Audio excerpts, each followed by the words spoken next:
Tonight on Reporting Scotland, Nicky Campbell tells a court a teacher at his former school in Edinburgh hits him with a wooden paddle.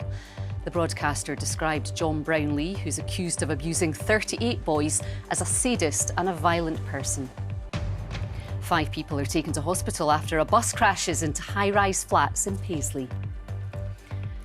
Also in tonight's programme, as legislation's announced to clear wrongly accused sub-postmasters in England and Wales, those caught up in the Horizon IT scandal here are still no clearer on their route to justice. It's ridiculous. Why does Sunak and the SNP get together, lift the phone and just say, look, we'll go together with this? Coming up in the sport, Rangers boss Philippe Clement says the whole of Europe will take notice if they can beat Benfica and secure a place in the Europa League quarter-finals. I want to be in the room where it happens. And a homecoming of sorts for the musical Hamilton and one Scottish performer. Hello, I'm Laura McKeever. Welcome to Wednesday's programme.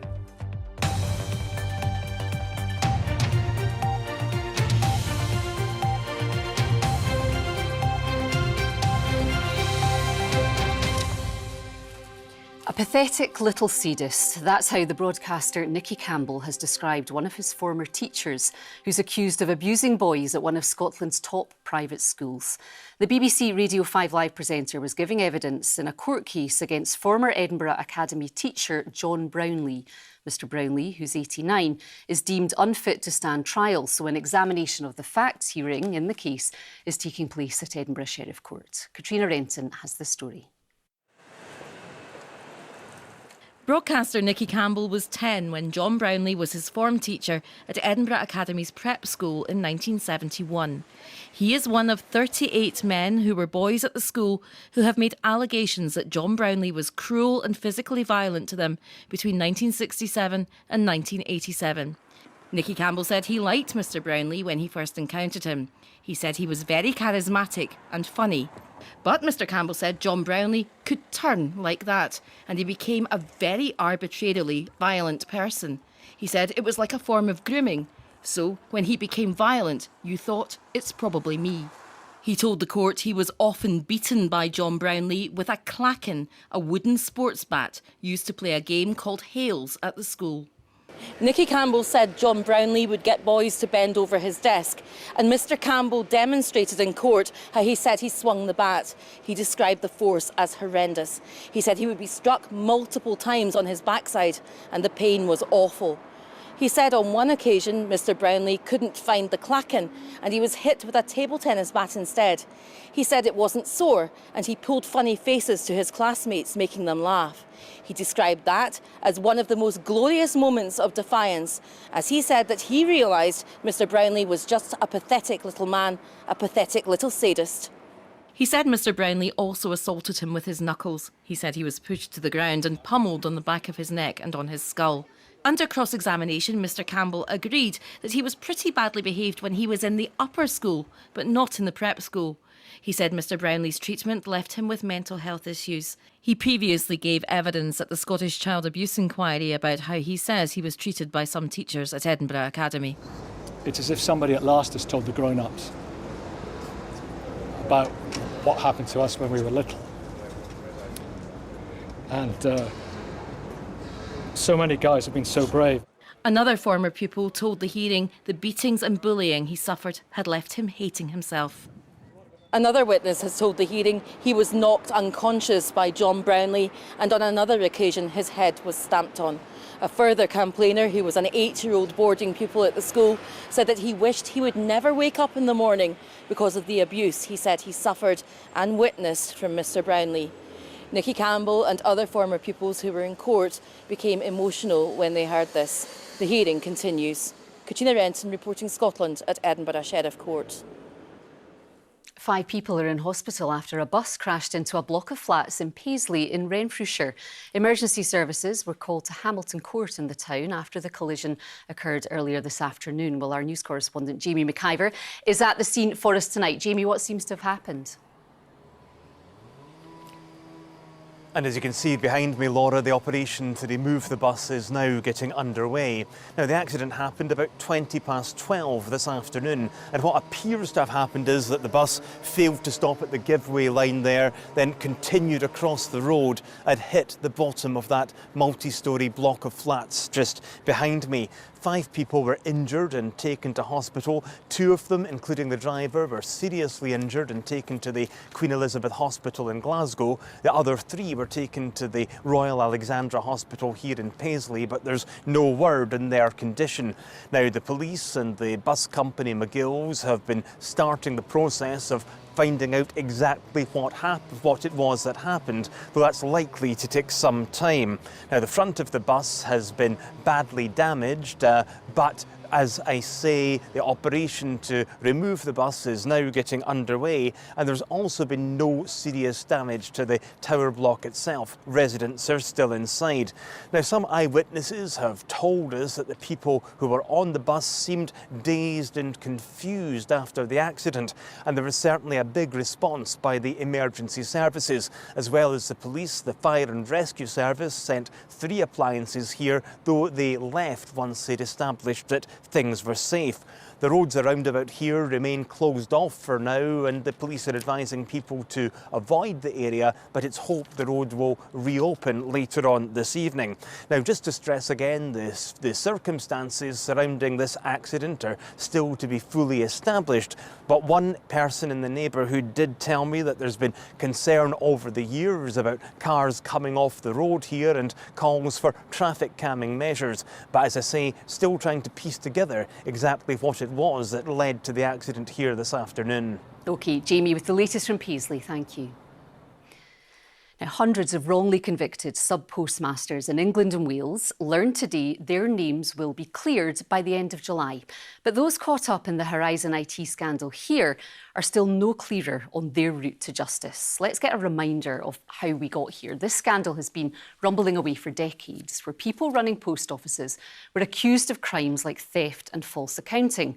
Lives were ruined, but this only took centre stage after their plight was highlighted in the ITV drama Mr Bates versus the Post Office last year.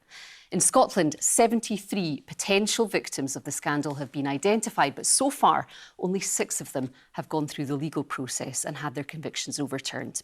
With the latest on this story, here's our reporter Katie Hunter. The pressure is totally off me.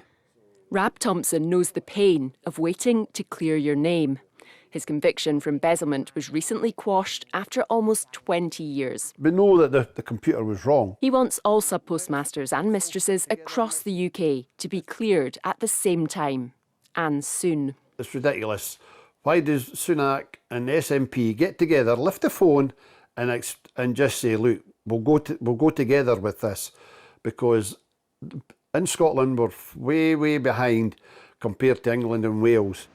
The UK government's legislation to clear sub-postmasters in one go won't apply in Scotland.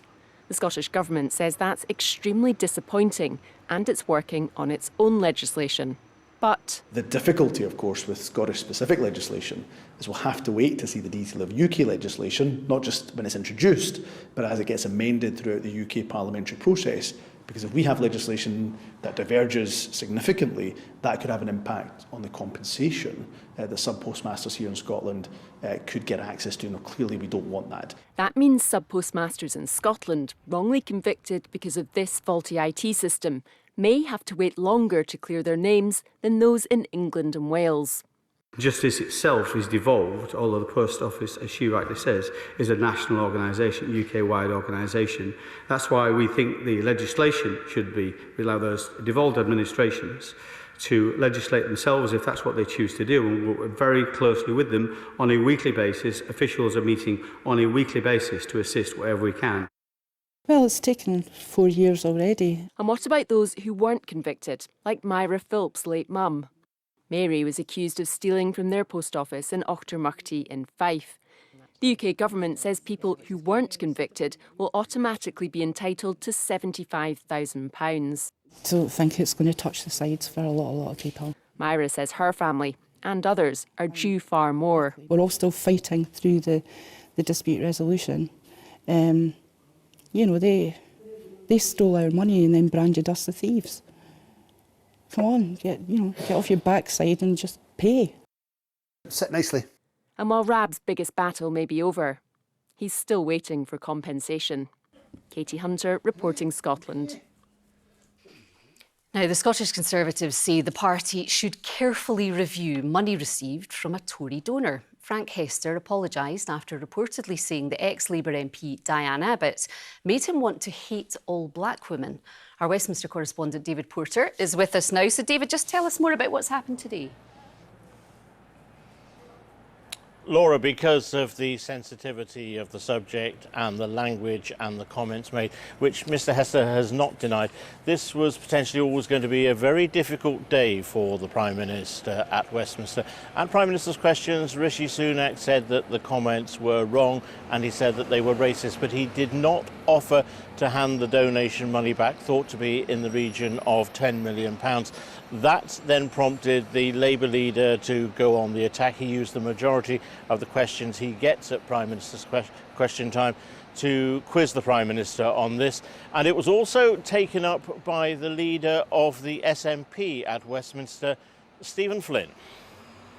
The Conservative Party have accepted a £10 million donation from an individual who has said that one of our parliamentary colleagues in this chamber should be shot. Why is the Prime Minister of the United Kingdom putting money before morals? Prime Minister. Mr Speaker, as I said, the comments were wrong. The gentleman in question has apologised for them, and that remorse should be accepted. So, David, there's momentum growing for money to be returned. Yeah, a growing number of Conservatives, I think, now feel that this donation should be returned or made a donation made to charity. Not for the first time. The Scottish Conservatives seem to have broken ranks. They have said that the comments were racist, they were wrong, and they want a review of the way the donation was given. Their deputy leader in Scotland has been setting out their stance. The comments were racist and the comments were wrong. And in terms of the Scottish Conservatives, we have not received any direct donations from Frank Hester to the party, and we certainly don't want any donations from Frank Hester. Well, tonight, at least at the moment, Rishi Sunak seems to be resisting putting that money or giving that money back in any shape or form. But pressure is growing on him, and this is now more than just a row about racism. It is also a row about the Prime Minister's political judgment. Has he acted quickly enough? Has he acted strongly enough? The opposition parties are in no mood to let him off the hook on this one, and at the moment, Laura, there is no sign of this row going away. OK. David Porter at Westminster, thank you. The First Minister of Wales has told the UK COVID-19 inquiry that UK government ministers were afraid of Nicola Sturgeon during the pandemic. Mark Drakeford said that while he had the highest regard for the former First Minister of Scotland, UK ministers got anxious about their interactions with her as she was a formidable politician. The UK government was always anxious about their interactions with the First Minister of Scotland because she did have a different underlying ambition for the future of Scotland, and that coloured their attitude towards her. Mourners have gathered for the funeral of BBC Scotland presenter and author Nick Sheridan after his death at the age of 32. The service took place in his hometown of Castlebridge in Ireland. Nick's older brother Brian said Nick epitomised everything that is good in life: family, friendship, creativity and most of all, kindness. Nick presented BBC Scotland news programmes including The 9, 7 Days and Drive Time on BBC Radio Scotland. He died last week after a short illness and will be missed hugely. Some of the day's other stories now. And a Hawick-based care company, Support Services First Choice Limited, has had its licence to sponsor workers from abroad under a Home Office visa scheme revoked. The scheme was set up to address health and care staff shortages. The Home Office said it would be inappropriate to comment while an investigation is ongoing. Scotland's 2 home warm-up matches for Euro 2024 are to be broadcast live by the BBC following a deal with the rights holder Viaplay. Northern Ireland visit Hampden later this month before the final warm-up game against Finland on the 7th of June, before the squad departs for Germany. They'll be shown on BBC Scotland and BBC Three. Now, as more power is generated by renewables like wind farms here in Scotland, it needs to be stored somewhere, and that is where giant batteries come in. But the National Grid, which transmits electricity around the country, says energy storage will need to grow almost 6 times over by the end of the decade. Our environment correspondent Kevin Keane reports. In the West Gordie area of Dundee, this giant battery is helping to keep the lights on. Behind the gates, and it's a complex string of technology charging and discharging several times a day. You've got the battery cells over here. And with the growth in renewables, these are already cropping up all over Scotland. Tell me how important these batteries are becoming. They're going to become increasingly important. The wind doesn't always blow, the sun doesn't always shine. You need energy storage and you need flexibility on the system to help fill in the gaps when that doesn't happen. We're using more renewables to power our homes and businesses. That's all good when supply of that wind power meets our demand as consumers. But when there's more wind than we can use or demand decreases, like at night, those big batteries can store that excess electricity. And when there's not enough green energy to meet demand, that stored electricity can be discharged to keep the lights on. But not everyone is happy. One's planned for this conservation village, and because it's new technology, residents are worried their safety isn't fully understood. We have had instances of fire with lithium batteries in cars and phones, so we don't know what these are going to contain, we don't know how prepared we are to deal with them, so it will be a concern for many a resident. Although rare, Scottish Fire and Rescue insists it has the tools to deal with lithium fires, like the one that destroyed this recycling plant in Aberdeen.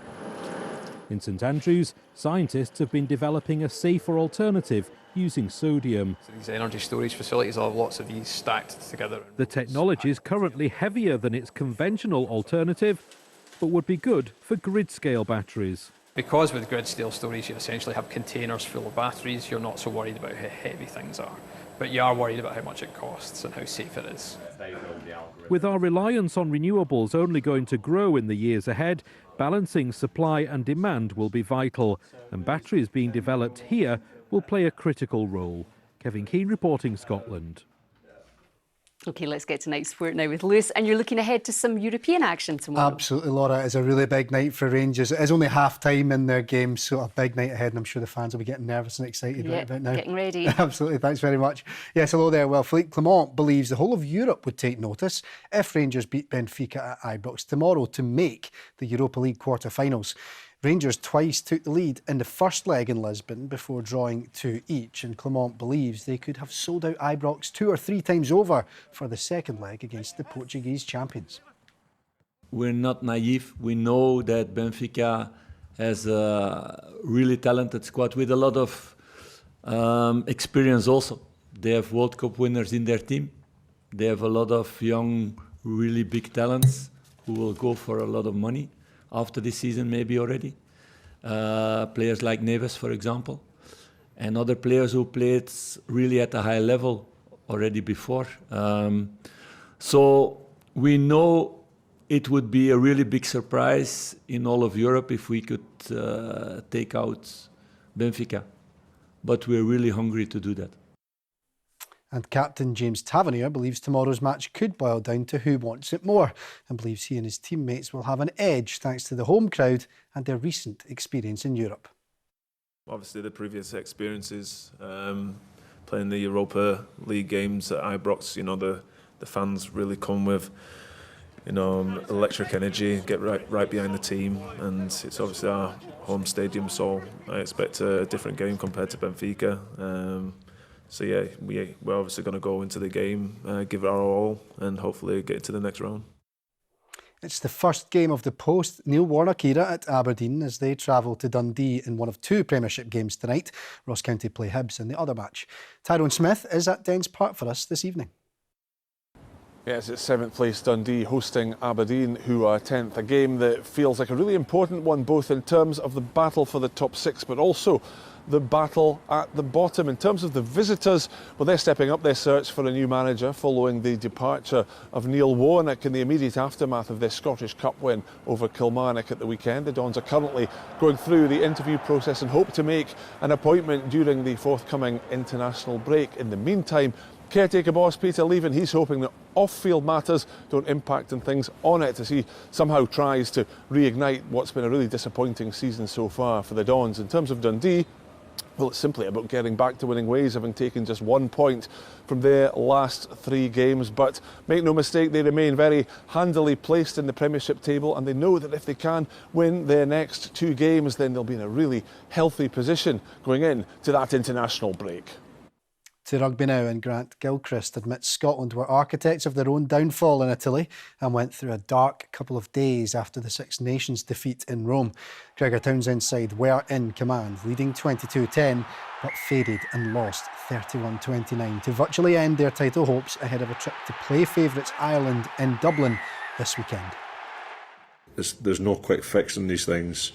I don't necessarily agree with imploding, that a lot of these games are against top quality opposition, and we find ourselves in a position that other teams find themselves in as well. But we're trying to learn how we can get better. Scotland women's captain Rachel Malcolm says they go into this year's Six Nations full of confidence after clinching their first trophy in more than 20 years. Scotland won the WXV2 title in October while also winning 6 test matches in a row for the first time since 2001. They'll kick off their campaign against Wales at Cardiff Arms Park later this month.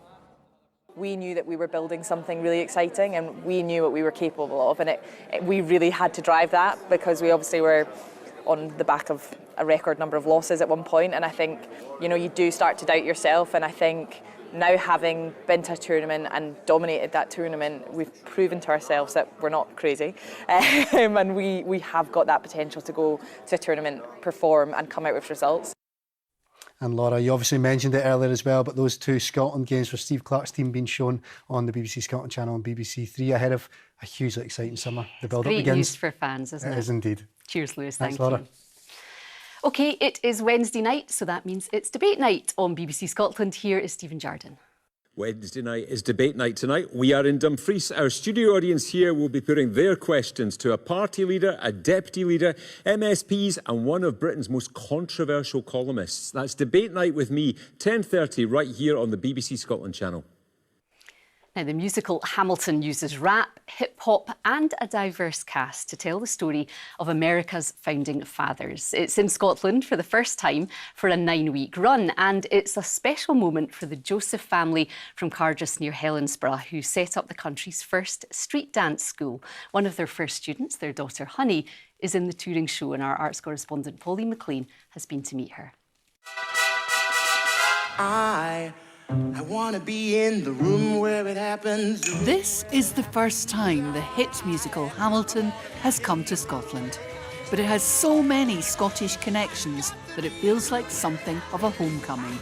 Hamilton's family were Scottish for a start, so it's paying homage to him and his history, but also for me personally, I'm obviously Scottish. I grew up here, I trained in Edinburgh.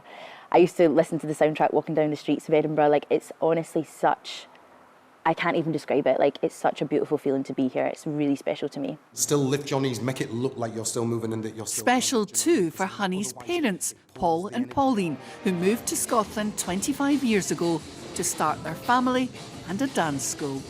So there was still an underground breakdancing scene that's always been there, but the kind of more commercial street dance wasn't around 25 years ago, so we brought it north of the border. Yeah. Hamilton has sparked a new wave of interest in the dance form they pioneered. There's a waiting list for most of their classes, and their most famous student is keen to encourage anyone who wants to follow in her footsteps. I think, especially being Scottish, sometimes you feel like, oh no, I need to move to London, or there's not enough opportunity. So I think Scottish performers seeing another Scottish performer do well and succeed is really important. I've had so many lovely messages from people saying that they feel inspired, and I'm just like, wow, I'm really getting to do that for those people. Like, that's such a nice feeling. Pauline McLean, reporting Scotland. OK, let's get the weather now. Gillian is here. Anything to brighten up our spirits, Gillian? Well, it did brighten up beautifully for some of us today, Laura, but the weather front that brought that earlier rain hasn't quite finished with us yet, so there's more to come into tomorrow, I'm afraid. Good evening to you. Yes, for many of us, it was a case of skies brightening, but it was a slow process for parts of southern Scotland, a bit of a hangback of cloud and some bits and pieces of patchy rain, all down to a frontal system, which tonight will nudge its way back northwards. We've had low pressure spinning to the north of us. It's been bringing some very strong winds, and tonight it will remain blustery in the far north, but the strongest of the winds will ease. There'll be some quite extensive clear spells across parts of northern and central Scotland, and temperatures will dip away. Could be just a touch of frost in some very sheltered spots, but there's that cloud and rain edging back in across southern Scotland, turning heavier into tomorrow morning, and through the day tomorrow that cloud and rain will work its way northwards. It'll be persistent and heavy at times, and bringing some winteriness to the mountains of the Highlands and Grampian. Now, I think the Northern Isles staying clear of that rain, wee bit of brightness, the odd shower. Winds here still brisk, but certainly not as strong as they were today. Dry conditions just about hanging on over the North Highlands, but for most it's cloudy with outbreaks of rain, and especially heavy rain moving into the southwest later in the afternoon. That could bring the odd rumble of thunder. Temperature-wise, about 10 Celsius at best. So it stays cloudy and wet into tomorrow evening, a difficult evening rush hour for some, I think. And then slowly we see that rain pulling away eastwards. And as we head into Friday, it will be a slow improvement. We'll start out with cloud and outbreaks of rain, still some heavy pulses at first. It does tend to pull away. We'll see skies brightening from the north, along with a scattering of showers. And on Friday, the wind moves into the north. So you'll notice quite a chilly feel, I think. You can see that reflected in those temperatures. Only 5 Celsius at this stage over Shetland. We head into the weekend then, and Saturday will start dry, chilly with a frost, but the next frontal system is on the way. So we'll start the day with some sunshine. Then you can see clouds steadily increasing from the west through the course of the day. Some rain moving into the west later on, and that will turn heavy. That's the forecast. Laura. OK, Gillian, thank you. Let's get tonight's top story again. The broadcaster Nicky Campbell has given evidence in a court case against his former teacher, John Brownlee, who's accused of abusing boys over a 20-year period at Edinburgh Academy. That is it for now from us. Anne McAlpine will be here with your late news around 10:30 tonight. Until then, from everyone here on the team, have a lovely evening. We'll see you later.